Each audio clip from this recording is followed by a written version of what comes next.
मीरपुर नाम के शहर में तेजस अपनी पत्नी नीरू के साथ रहता था। पति पत्नी दोनों ही नौकरी करते थे। एक दिन तेजस गांव अपनी माँ के पास फोन करता है। हेलो, प्रणाम माँ। जीते रहो माँ, तुम दादी बनने वाली हो हैं? अरे वाह, ठीक है बेटा, मैं कल ही आती हूँ।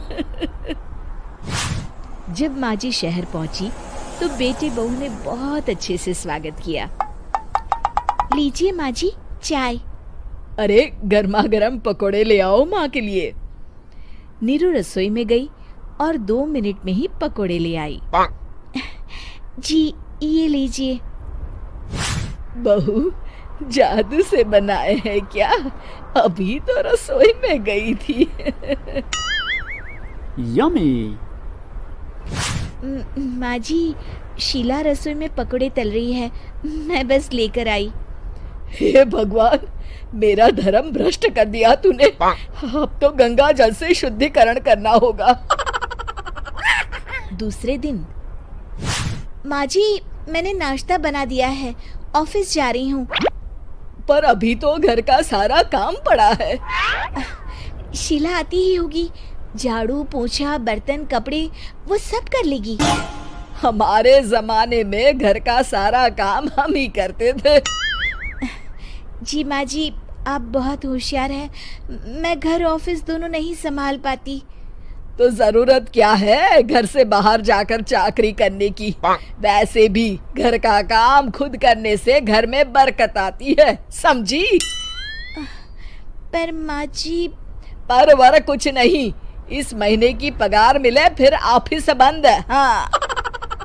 रात को नीरू तेजस से कहती है, सुनिए जी, माँ जी बोल रही थी कि मैं नौकरी छोड़ दूं।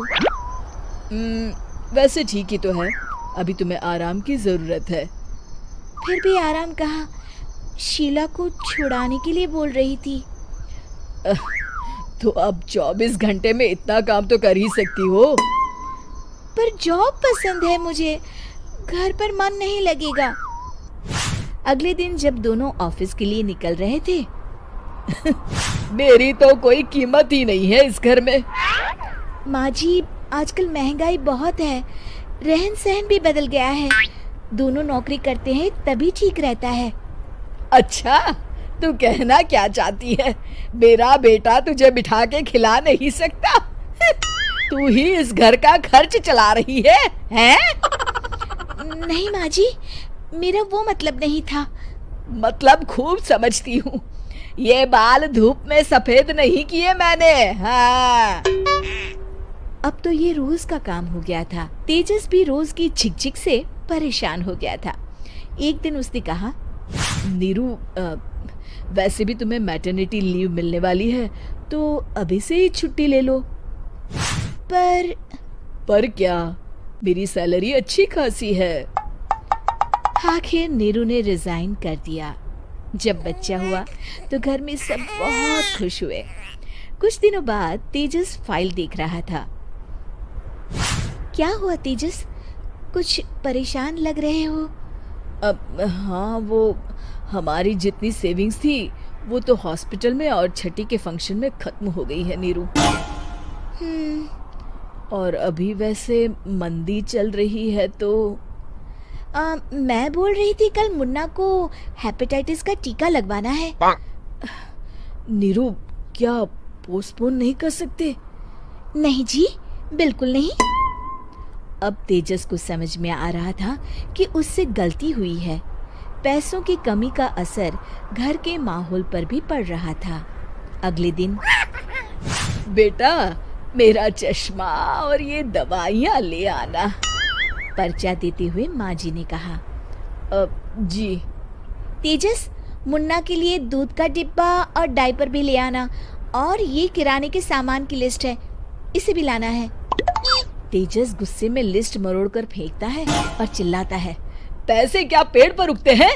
ये ले आना, वो ले आना। अरे पर ये जरूरत का सामान ही है। वो गुस्से में बिना कुछ कहे ऑफिस चला गया। अरे लंच तो ले जाइए।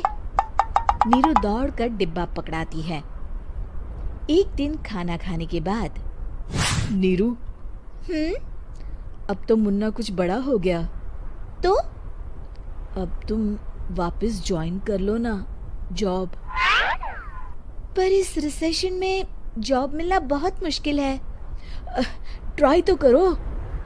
फिर मुन्ना, माँ जी है ना, और एक फुल टाइम मेड भी लगा लेंगे।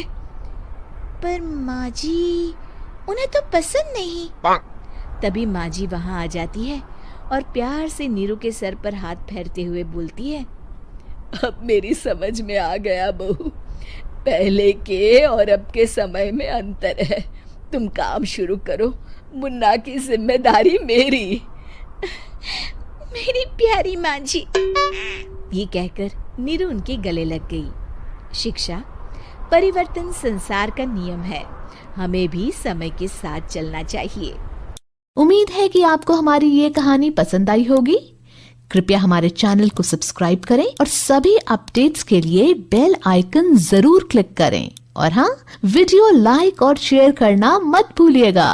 Bye bye.